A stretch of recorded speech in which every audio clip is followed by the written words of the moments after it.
الحمد للہ رب العالمین والصلاة والسلام علی رسولہ الکریم اما بعد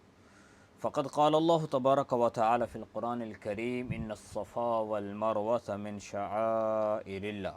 فمن حج البیت او اعتمر فلا جناح علیہ ان یطوف بہما ومن تطوع خیرا فإن اللہ شاکر علیم ان الذین یکتمون ما انزلنا من البینات والہدی من بعد ما بیناہ للناس فی الکتاب اولئک یلعنہم اللہ ویلعنہم اللاعنون الا الذین تابوا واصلحوا وبینوا فاولئک اتوب علیہم وانا التواب الرحیم صدق اللہ العظیم۔ سورۃ البقرہ آیہ نمبر 158 سے 160۔ اللہ تعالیٰ فرماتے ہیں ان الصفا، بے شک صفا اور مروہ اللہ کی نشانیوں میں سے ہیں، پس جو شخص بیت اللہ کا حج کرے یا عمرہ کرے تو اس کے اوپر کوئی حرج نہیں کہ وہ ان دونوں کا طواف کرے، یعنی صفا اور مروہ کا۔ ومن تطوع خیراً، اور جو شخص خوشی سے نیکی کرتا ہے، فإن اللہ شاکر علیم، بے شک اللہ تعالیٰ قدردان ہے، علم رکھنے والا ہے۔ بے شک وہ لوگ جو چھپاتے ہیں اس چیز کو جو ہم نے بینات میں سے، یعنی واضح جو بینات ہے، قرآن کا علم ہے، اس کو اتارا ہے، والہدی، اور ہدایت بعد اس کے کہ ہم نے اس کو بیان کر دیا لوگوں کو کے لیے کتاب میں۔ اولئک یلعنہم اللہ، یہی وہ لوگ ہیں کہ ان کے اوپر اللہ کی لعنت ہے، ویلعنہم اللاعنون، اور ان کے اوپر لعنت کرنے والوں کی لعنت ہے۔ الا الذین، مگر وہ لوگ جنہوں نے توبہ کی اور اصلاح کی اور بیان کر دیا، فاولئک اتوب علیہم، پس یہی وہ لوگ ہیں کہ جن کو اللہ تعالیٰ معاف کر دیتا ہے۔ اتوب علیہم، میں ان کو معاف کرتا ہوں، وانا التواب الرحیم، اور میں معاف کرنے والا ہوں، رحم کرنے والا ہوں۔ تواب کے دونوں معنی ہیں، یعنی معاف کرنے والا، اور تواب توبہ کو قبول کرنے والا۔ تو پہلی آیت مبارکہ ان الصفا والمروہ، صفا اور مروہ اللہ کی نشانیوں میں سے ہیں۔ اب یہاں سے صفا اور مروہ کا تذکرہ ہے۔ اس سے پیچھے ہم تھوڑا چلے جائیں تو کافی آیات مبارکہ بہت سارے ٹائم سے بیت اللہ کا تذکرہ چل رہا تھا، حضرت ابراہیم علیہ السلام کا تذکرہ چل رہا تھا، بیت اللہ کی تعمیر کا تذکرہ تھا، پھر انہوں نے دعا کی اے اللہ ہمیں مناسک حج سکھا دے، اس کا ذکر تھا۔ تو مناسک حج میں سے ایک جو کام ہے جو حج کے دوران کرنے کا ہے وہ صفا اور مروہ ہے، یہ بھی مناسک حج میں سے ہے۔ اور صفا اور مروہ کے درمیان میں سعی کرنا یعنی دوڑنا، یہ حج کے مناسک میں سے ہے۔ یہ امام ابو حنیفہ رحمہ اللہ کے نزدیک صفا اور مروہ کے درمیان میں سعی کرنا واجب ہے، امام شافعی اور امام مالک رحمۃ اللہ علیہ تو اس کو فرض کہتے ہیں۔ تو بہرحال یعنی سعی کرنا واجب ہے، اگر کسی نے یہ چھوڑ دی تو اس کو دم دینا پڑے گا، یعنی اس کے بدلے میں بکری ذبح کرنی پڑے گی۔ تو صفا اور مروہ کے درمیان میں سعی کرنا کا تذکرہ ہے کہ یہ بھی شعائر اللہ میں سے ہے۔ اب یہاں پہ یعنی جو اب ہم ائمہ کرام کے اقوال کو دیکھتے ہیں تو انہوں نے شریعت کی روشنی میں اس کو واجب اور فرض قرار دیا ہے، حالانکہ یہاں پر جو الفاظ استعمال کیے جا رہے ہیں، جو اللہ تعالیٰ نے یہاں پر فرمایا فلا جناح علیہ ان یطوف، کہ اس کے اوپر کوئی حرج نہیں کہ وہ ان کا طواف کرے، تو اس سے فرض معلوم نہیں ہو رہا ہے۔ تو اس کی کیا وجہ ہے؟ اس کی وجہ یہ ہے کہ صفا اور مروہ جو ہے جب اس کے درمیان میں سعی یعنی دوڑنا، یہ زمانہ جاہلیت میں بھی پایا جاتا تھا، یعنی جب اسلام نہیں آیا تھا تو اس سے پہلے یہ لوگ حج کیا کرتے تھے، تو صفا اور مروہ کے درمیان وہ لوگ بھی دوڑ لگاتے تھے، اور اس وقت میں انہوں نے صفا اور مروہ کے درمیان، صفا اور مروہ جو دو پہاڑی ہیں ان کے اوپر بت رکھے ہوئے تھے، ایک ادھر بت ہوتا تھا ایک ادھر بت ہوتا تھا، اور اس کے درمیان میں یہ دوڑ رہے ہوتے تھے، اور حقیقت میں وہ مشرک لوگ ان بتوں کی عبادت کر رہے ہوتے تھے۔ تو جب ایمان والوں کو حکم دیا گیا کہ تم نے صفا اور مروہ کے درمیان میں دوڑ لگانی ہے، سعی کرنی ہے، بھاگنا ہے، تو ان کے دل میں ایک قسم کی بات، وہ زمانہ جاہلیت والی جو تھی، اس کے بارے میں شک و شبہ پیدا ہو رہا تھا کہ کہیں یہ اس سے ملتی جلتی ہوئی بات تو نہیں ہے۔ تو اللہ جل شانہ کی ذات نے اس بات کو رد کر دیا، اور یہ اس سے ایمان والوں کو یہ بتا دیا کہ یہ سعی کرنے کا جو عمل ہے، دوڑنے کا عمل، یہ ان مشرکین کا کام والا عمل نہیں ہے، صرف وہ ان کا عمل نہیں ہے، بلکہ یہ تو اماں ہاجرہ کا بہت ہی پہلے جب حضرت ابراہیم علیہ الصلوۃ والسلام نے ان کو بیت اللہ کی آبادی کے لیے اللہ کے حکم پہ جا کر ان کو چھوڑا تھا، اماں ہاجرہ کو اور ان کے حضرت سارہ کو اور اماں ہاجرہ کو اور ان کے بیٹے کو، تو فرمایا کہ جب ان کو وہاں پر چھوڑا تھا تو وہ تو اماں ہاجرہ جو ہے اس کے درمیان میں سعی کی تھی، یعنی صفا اور مروہ کے درمیان میں، تو وہ عمل جو اللہ کی ذات کو پسند آیا وہ ایمان والوں کے ذمے ہے۔ یہ مشرکین جو کام کر رہے ہیں وہ عمل ہے ہی نہیں، تو وہ تو بتوں کے سامنے رکھ کے ان کی عبادت کر رہے تھے، لیکن اللہ تعالیٰ نے حضرت ہاجرہ کی جو قربانی تھی وہ ایمان والوں کے ذمہ لگائی، اللہ کی ذات کو وہ پسند تھا، کیونکہ انہوں نے وہ کام اللہ کی رضا کے لیے کیا تھا، اور انہوں نے اللہ کی رضا کے لیے قربانی دی تھی اور بیت اللہ کی آبادی کے لیے۔ تو یہاں پر صفا اور مروہ کو اللہ تعالیٰ نے شعائر اللہ میں سے قرار دیا ہے، اور فرمایا فمن حج البیت او اعتمر، آپ جو حج کرنے جائے گا، عمرہ کرنے جائے گا، تو اس کی یہ ذمہ داری بنتی ہے کہ وہ ان کے درمیان میں طواف کرے۔ ومن تطوع خیرا، اور جو کوئی بندہ نیکی کرتا ہے خوشی سے، ایک تو ہے کہ اس کو بندے کو پابند کیا گیا ہے کہ یہ نیک کام تم کرو، اس کو مجبور کیا جائے، ایک ہے کہ کوئی بندہ خوشی سے نیکی کرتا ہے، تو جو کوئی بھی نیکی خوشی سے انسان کرتا ہے تو اللہ جل شانہ کی ذات قدردان ذات ہے، شاکر ہے، ایک ہے شکر کرنے والا۔ انسان کی طرف جب شکر کی نسبت ہوتی ہے تو اس کا اور مطلب ہوتا ہے کہ انسان اللہ کی نعمتوں کو کے بدلے میں اللہ کا شکر ادا کرتا ہے، اللہ تو نے مجھے کھلایا، تو نے مجھے پلایا، مجھے ایمان والا بنایا، اللہ تو نے مجھے یہ نعمت دی، تو یہ انسان کی طرف جب نسبت ہوتی ہے تو مطلب ہے کہ شکر کرنا۔ اور جب یہ کہا جائے گا کہ اللہ شاکر ہے تو مطلب یہ ہے کہ اللہ تعالیٰ قدردان ہے، جب کوئی بندہ کوئی نیک کام کرتا ہے تو اللہ تعالیٰ اس کی نیک کام کرنے کا اس کو بدلہ عطا فرماتے ہیں، اور جب خوشی سے کرے گا تو اس کے اوپر تو اور زیادہ اس کو بدلہ ملنے والا ہے، اور اللہ علم بھی رکھتا ہے کہ یہ بندہ جو نیکی کر رہا ہے کس جذبے سے کر رہا ہے۔ انسان جب کوئی نیک کام کرتا ہے تو اس کے اندر اخلاص پایا جانا ضروری ہے، یعنی مخلص ہو کر، کہ جس کو ہم یوں کہتے ہیں کہ اللہ کی رضا کے لیے نیکی کا کام کرنا۔ جب کوئی بندہ ایک نماز پڑھ رہا ہے لیکن نماز پڑھتے ہوئے اس کے دل کے اندر جذبہ ہی وہ نہیں ہے، اس کے دل کے اندر جذبہ جو ہے مخلوق کو دکھانے کا، تو بھائی اس کے تو نیکی تو بنتی نہیں ہے۔ جیسے اللہ کے نبی نے فرمایا کہ روزہ رکھ لیا اس نے لوگوں کو دکھانے کے لیے، بھائی روزہ رکھا ہے، سارا دن بھوکا رہا، پیاسا رہا، کچھ بھی نہیں ملنے والا، جتنی بڑی قربانی دے لے۔ تو جو نیک کام اللہ کی رضا کے لیے کیا جائے گا تو اللہ اس کو جانتا ہے۔ تو اب صفا اور مروہ کے درمیان میں صحابہ جو سعی کر رہے ہیں تو وہ اللہ کے حکم کی تابعداری کے لیے کر رہے ہیں، تو اللہ جانتا ہے، تو اللہ اس کے اوپر ان کو اجر دے گا۔ اور جو مشرکین کر رہے تھے تو اللہ ان کو بھی جانتا تھا کہ انہوں نے بت رکھے ہوئے تھے، اس کی وجہ سے کر رہے تھے، تو اس لیے صفا اور مروہ کے درمیان میں سعی کرنا امام ابو حنیفہ رحمہ اللہ کے نزدیک فقہا انہوں نے فرمایا ہے کہ یہ واجب ہے جب بھی کوئی ایمان والا وہاں پر جائے حج یا عمرہ کرنے کے لیے، اللہ کے شعائر میں سے ہے۔ تو دوسرا اس کے بعد اگلی بات فرمائی ہے کہ یعنی علم کو چھپانے والا جو بندہ ہے اس کی کیا سزا ہے، اس کے اوپر بہت سخت وعید ہے۔ جیسے فرمایا بے شک وہ لوگ جو چھپاتے ہیں ما انزلنا من البینات، وہ جو اتارا ہم نے واضح نشانیوں میں سے، واضح جو احکامات اور مسائل جو اللہ کی ذات نے اتارے ہیں، احکامات اتارے ہیں، ان کو چھپاتا ہے۔ جیسے مثلا ایک عالم دین ہے، اس سے کسی نے مسئلہ پوچھا اور وہ اس مسئلے کو جانتا ہے اور اس بندے کی وہ اشد ضرورت ہے، اس کے باوجود وہ اس کو مسئلہ نہیں بتاتا، تو یہ علم کو چھپا رہا ہے، اور علم کو چھپانے کی وجہ سے اس کو بڑی سخت سزا ملنے والی ہے۔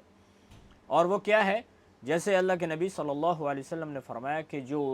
کتمان علم کرتا ہے، کسی نے ایک دوسرے بندے سے علم کی بات پوچھی، اس نے اس کو چھپا لیا، تو قیامت کے دن اس کو جہنم کے اندر آگ کی لگام ڈالی جائے گی، اتنی سخت اس کے بارے میں وعید ہے۔ اور اس کا علماء نے یہ مطلب لکھا ہے کہ مطلب یہ ہے کہ جب اس نے ایک عالم سے، ایک علم رکھنے والے بندے سے دین کی بات پوچھی، اس نے نہیں بتائی، اور دوسرا کوئی بتانے والا ہے ہی نہیں وہاں پہ، ہاں البتہ اس نے نہیں بتائی، دوسرا کوئی وہاں پہ بتانے والا موجود ہے، اس نے بتا دیا، تو پھر یہ اس وعید کے تحت نہیں آئے گا، پھر وہ اس وعید سے بری ہے۔ لیکن اگر ایسی صورت ہے کہ اور کوئی بتانے والا بھی نہیں ہے اور وہ اتنا ضروری مسئلہ ہے کہ اس کو بتانا چاہیے، تو پھر ایسی صورت میں اگر وہ چھپاتا ہے تو اس وعید کے تحت اس کو سزا ملے گی آخرت میں۔ ہاں البتہ اس نے پھر آگے ہے کہ توبہ کر لی تو پھر الگ بات ہے۔ تو بہرحال دین کی بات جو اللہ نے قرآن کے اندر واضح واضح احکامات بتا دیے، جب علماء کے پاس ہیں، جن لوگوں کے پاس وہ علم ہے، ان کو چاہیے کہ وہ دین کی بات کو نشر کریں، لوگوں کو پھیلائیں، ان کو بتائیں۔ ہاں کچھ ایسی باتیں دین کی احکامات ہیں، دینی احکامات ایسے ہیں کہ جو لوگوں کی جن کے بارے میں لوگوں کی اشد ضرورت نہیں ہے، اور اگر لوگوں کو وہ بتائے جائیں تو لوگوں کی عقل اور فہم ہی اس قدر نہیں ہے کہ وہ اس کو یعنی برداشت کر سکیں اور اس کو سمجھ پائیں۔ تو وہ باتیں دین کی جو دینی احکامات ہیں، اگر وہ نہ بتائے جائیں تو اس میں کوئی حرج نہیں ہے، اس کے لیے یہ وعید نہیں ہے۔ جیسے کہ حضرت علی رضی اللہ عنہ فرماتے ہیں کہ لوگوں کے سامنے اپنے علم کا اظہار جو ہے نا اتنا ہی کرو جتنا ان کی عقل برداشت کرتی ہے، جتنا ان کے اندر فہم موجود ہے کہ وہ اس بات کو سمجھ سکتے ہوں۔ ایسے احکامات ان کے سامنے مت بیان کرو جو بہت زیادہ باریک ہیں، دقیق ہیں، ان کی سمجھ وہاں تک نہیں جاتی، کہیں وہ ایسا نہ ہو کہ وہ اللہ اور اس کے رسول کی تکذیب کر بیٹھیں۔ تو بہرحال دین کی بات کو نشر کرنا ایمان والوں کے ذمے ہیں، علماء کی ذمہ داری بنتی ہے۔ تو اللہ تعالیٰ نے فرمایا وَالْهُدَىٰ مِن بَعْدِ مَا بَيَّنَّاهُ، اللہ نے جو ہدایت بیان کر دی لوگوں کو بتائی جائے، اور جو نہیں بتاتا اس کے اوپر اللہ کی لعنت ہے۔ بہت سخت وعید ہے۔ اللہ کی لعنت کا مطلب ہے کہ اللہ کی رحمت سے دور ہونا۔ جب اللہ کی رحمت سے بندہ دور ہو گیا تو یہ تو جہنم میں چلا گیا۔ دنیا میں زندہ ہے تو پھر بھی اس کی زندگی اجیرن ہو گئی، کیونکہ اللہ کی رحمت اس کی طرف متوجہ ہی نہیں ہے۔ اور ساتھ ہی فرمایا وَيَلْعَنُهُمُ اللَّاعِنُونَ، اور لعنت کرنے والوں کی لعنت اس کے اوپر ہوتی ہے۔ لعنت کرنے والے کون ہیں؟ تو مفسرین نے اس کے بارے میں فرمایا ہے کہ اس سے مراد جو ہے دنیا کے اوپر زمین کے اوپر جتنی مخلوق پھرنے والی ہے سب ہے، تو جو اللہ نے مخلوق پیدا کی ہے سب اس کے اوپر لعنت کرتی ہے۔ یعنی دین کی بات کو چھپانا اتنا بڑا سخت جرم ہے۔ اور فرمایا اِلَّا الَّذِينَ تَابُوا، ہاں اب یہ اس وعید سے کون لوگ باہر نکل سکتے ہیں؟ مگر وہ لوگ کہ جنہوں نے توبہ کر لی۔ پہلے دین کی بات کو چھپا رہے تھے لیکن بعد میں انہوں نے کیا کر لیا؟ اس سے توبہ کر لی، وَأَصْلَحُوا، اور پھر اصلاح بھی کی، اپنے آپ کو ٹھیک کیا، اور لوگوں کو وہ باتیں بتانا شروع کر دیں، اور لوگوں کی جو یعنی باتیں چھپائی تھیں اور اس کی وجہ سے جو معاشرے میں فساد ہوا تھا اس کی اصلاح کی، باتیں بتائیں، اور اس کے ذریعے سے معاشرہ ٹھیک ہوا، تو یہ لوگ اس سے بری ہو جائیں گے۔ فَأُولَٰئِكَ أَتُوبُ عَلَيْهِمْ، تو اللہ تعالیٰ فرماتے ہیں کہ میں ان کو معاف کر دوں گا، میں ان کی توبہ کو قبول کر لوں گا۔ وَأَنَا التَّوَّابُ الرَّحِيمُ، اور میں تو بہت توبہ کو قبول کرنے والا ہوں۔ اللہ تعالیٰ فرماتے ہیں میں تو بہت معاف کرنے والا ہوں، اور اللہ تعالیٰ رحم کرنے والے ہیں۔ ان الذين كفروا وماتوا وهم كفار اولئك عليهم لعنة الله والملائكة والناس اجمعين خالدين فيها لا يخفف عنهم العذاب ولا هم ينظرون، بے شک وہ لوگ جنہوں نے کفر کیا اور اسی کے اوپر مر گئے، اور مر گئے اس حال میں کہ وہ کافر ہی تھے،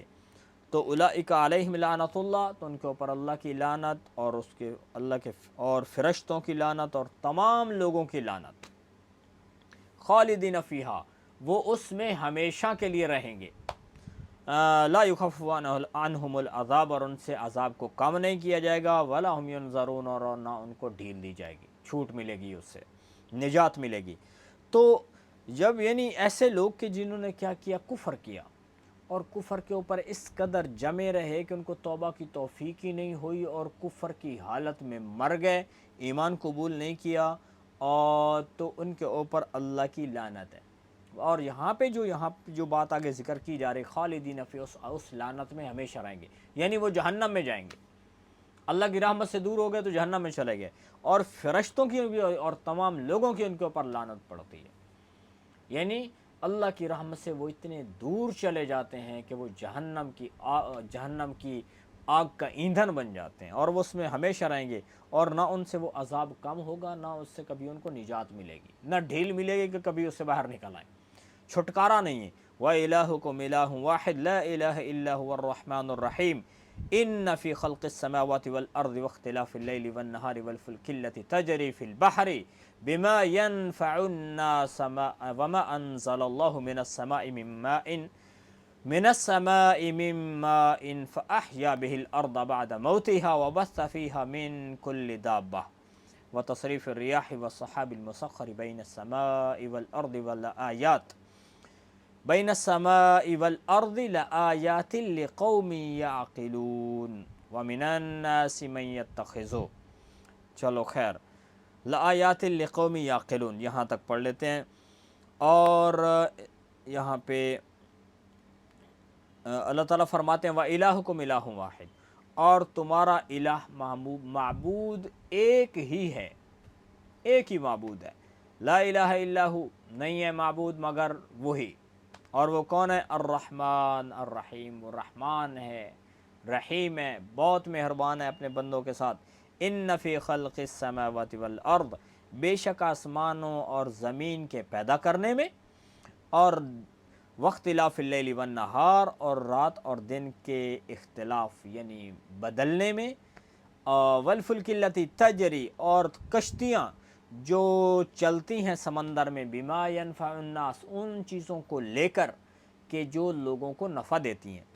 وما انزل اللہ، اور جو اتارا اللہ نے آسمان سے پانی، فاحیا بہ الارض بعد موتها، اور اس پانی کے ذریعے سے زمین کو اللہ نے زندہ کر دیا اس کے مردہ ہونے کے بعد، وبث فیہا، اور پھیلایا اس میں ہر قسم کے چوپائے کو، وتصریف الریاح، اور ہواؤں کے بدلنے میں، والسحاب المسخر بین السماء والارض، اور بادل جو تابع دار ہے، جو مسخر ہے آسمان اور زمین کے درمیان میں، البتہ نشانیاں ہیں ان تمام چیزوں میں، یہ جو ذکر کی گئی ہیں لآیات، البتہ نشانیاں ہیں ان لوگوں کے لیے، اس قوم کے لیے کہ جو عقل رکھتے ہیں، سمجھ رکھتے ہیں۔ تو یہاں پر اللہ تعالیٰ جل شانہ کی ذات نے ایک تو یہ بات اوپر فرمائی کہ تمہارا معبود ایک ہے اور وہ رحمان اور رحیم ہے، اور ساتھ ہی پھر پوری جو کائنات اللہ نے بنائی ہے اس میں بہت ساری چیزیں ہیں، زمین ہے، آسمان ہے، بادل ہے، سمندر میں کشتیاں چل رہی ہیں، یہ جتنی بھی چیزیں ہیں، دن اور رات کا بدلنا ہے، ان تمام چیزوں میں تمہارے لیے اللہ کی قدرت کی نشانیاں کھڑی ہوئی ہیں۔ جدھر بھی تم غور کرو گے تو تمہیں اللہ کی قدرت کی نشانی نظر آئے گی، جس کے ذریعے سے تمہیں اپنے معبود کو پہچاننا بالکل آسان ہو جائے گا۔ اس میں نشانی ہے، لیکن عقل والوں کے لیے کہ جو عقل اپنی استعمال بھی کر رہا ہو، اور جو عقل ہی غلط جگہ پہ استعمال کر رہا ہو، تو یہ ساری کائنات کی جو نشانیاں اس کو کوئی نفع دینے والی نہیں ہے، وہ پھر ویسے کافر ہی رہے گا، اور کفر کی حالت میں ہی مرے گا، اس کو ایمان نصیب نہیں ہوگا۔ اور ساتھ یہ کہ فرمایا وَمِنَ النَّاسِ مَن يَتَّخِذُ مِن دُونِ اللَّهِ أَندَادًا يُحِبُّونَهُمْ كَحُبِّ اللَّهِ وَالَّذِينَ آمَنُوا أَشَدُّ حُبًّا لِلَّهِ وَلَوْ يَرَى الَّذِينَ ظَلَمُوا إِذْ يَرَوْنَ الْعَذَابَ أَنَّ الْقُوَّةَ لِلَّهِ جَمِيعًا وَأَنَّ اللَّهَ شَدِيدُ الْعَذَابِ، اور لوگوں میں سے وہ شخص کہ جو اللہ کے علاوہ کو شریک بناتا ہے، اور ساتھ کیا یحبونہم، اور وہ اس سے ایسی محبت کرتے ہیں، لوگوں میں سے بعض ایسے ہیں کہ جو بناتے ہیں اللہ کے علاوہ انداز شریک، اللہ کے شریک بناتے ہیں، اور ان سے ایسے محبت کرتے ہیں جیسے اللہ سے محبت کی جاتی ہے۔ والذین آمنوا، اور وہ لوگ جو ایمان لے آئے، وہ تو اشد حبا للہ، وہ تو ان کی بنسبت اللہ سے بہت زیادہ محبت کرتے ہیں۔ والذین ولو یر الذین، اور اگر دیکھ لیں وہ لوگ جنہوں نے ظلم کیا، اذ یرون العذاب، جب کہ وہ عذاب کو دیکھیں گے، تو ان القوۃ للہ، بے شک قوت جتنی بھی ہے سب تمام قوتیں اللہ کے لیے ہیں، وان اللہ شدید العذاب، اور بے شک اللہ تعالیٰ سخت عذاب والا ہے۔ اور یہاں پر اللہ تعالیٰ نے فرمایا ہے کہ بعض لوگ ایسے ہیں کہ جو اللہ کی ذات کا چیزوں کو شریک بناتے ہیں، جیسے کافر کیا کر رہے تھے، بتوں کو بنا کے ان سے محبت کر رہے تھے، اور ان کی ایسی تعظیم کر رہے تھے جیسے اللہ کی تعظیم کی جاتی ہے، ایسے ان سے محبت کیے جا رہے تھے۔ اور جو ایمان والے ہیں وہ تو ان کی کیا محبت ہے، ایمان والے تو اس سے بھی کہیں درجہ زیادہ اللہ کی ذات سے محبت کرتے ہیں، اور ایمان والوں کی اللہ سے جو محبت ہے وہ حقیقی محبت ہے۔ ان کی محبت تو عارضی ہے، ایک بت بنایا، اس کی تعظیم کی، اس سے محبت کی، اس کو پھینک دیا، دوسرا پتھر اٹھا کے پھر اس کی عبادت کرنا شروع کر دی، یہ تو ان کا حال تھا کفار کا۔ تو جو باقی مخلوق ہے، مخلوق سے محبت کرنا، اللہ کی ذات سے ہٹ کر جو کفر اور شرک میں جو لوگ پڑے ہوئے ہیں، چیزوں کو بنا کے ان کی محبت میں پھنسے ہوئے ہیں، وہ تو عارضی محبت ہے، بیکار ہے۔ جو اللہ کی ذات سے محبت کرنا ہے یہ اصل میں حقیقی محبت ہے، اور ایمان والے تو وہ ہیں کہ وہ اللہ کی محبت میں اپنی گردنیں ہی کٹوا دیتے ہیں۔ تو اس لیے یہاں پر فرمایا کہ ایمان والوں کی ایسی اللہ کی ذات سے بہت زیادہ محبت ہے۔ وَلَوْ يَرَى الَّذِينَ ظَلَمُوا، اور جو ظالم لوگ ہیں کہ دنیا کے اندر بھی وہ دیکھتے ہیں کہ بس اوقات لوگ مصیبت میں پھنسے ہوئے ہیں اور خود بھی مصیبت میں پھنس جاتے ہیں کبھی کبھی، اور پھر وہاں سے ان کو نکلتے ہوئے ایسے لگتا ہے جیسے یہاں سے یہ نکل ہی نہیں پائیں گے، بہت زیادہ اس مصیبت کے اندر پھنس جاتے ہیں، پھر بس اوقات وہاں سے نکل بھی آتے ہیں، اللہ پھر ان کو نکال بھی دیتا ہے۔ تو دنیا کے اندر جب وہ مصیبتوں میں پھنستے ہیں، اور کتنے لوگ ہیں مصیبت میں پھنسے اور وہاں سے نکل ہی نہیں پائے، تو لوگوں کو چاہیے کہ وہ عبرت حاصل کرتے، ان ظالموں کو چاہیے کہ وہ دنیا کے اندر بھی دیکھتے کہ یار لوگ جب مصیبت میں پھنستے ہیں تو وہاں سے نکل ہی نہیں پاتے، ان کو کوئی وہاں سے چھڑا ہی نہیں سکتا، تو ان کو چاہیے تھا وہ عبرت حاصل کرتے کہ جب قیامت کا دن آئے گا اور یہ ظالم اس عذاب کو دیکھیں گے، آخرت کے عذاب کو، یعنی جہنم آگے بھڑک رہی ہوگی، اور پھر اس عذاب سے ان کو کوئی نجات نہیں دے پائے گا، کیونکہ وہ ایسا وقت ہے کہ جیسے ابھی اللہ کے پاس ساری قوتیں اور طاقتیں ہیں، جو اللہ چاہے کرے، ایسے قیامت کے دن بھی تمام کی تمام قوتیں اور طاقتیں صرف اللہ کے لیے، اور اس دن بھی کوئی ان کو چھڑا نہیں پائے گا اللہ کے عذاب سے، اور اللہ کا عذاب بہت سخت ہے۔ تو یہ آیت نمبر 165 تک جو ہے وہ سورۃ البقرہ کی چند آیات کو ہم نے پڑھا ہے اور اس کی تفسیر بیان کی ہے۔ اللہ تعالی ہمیں دین کی بات کو سن کر اس کے اوپر عمل کرنے کی توفیق عطا فرمائے۔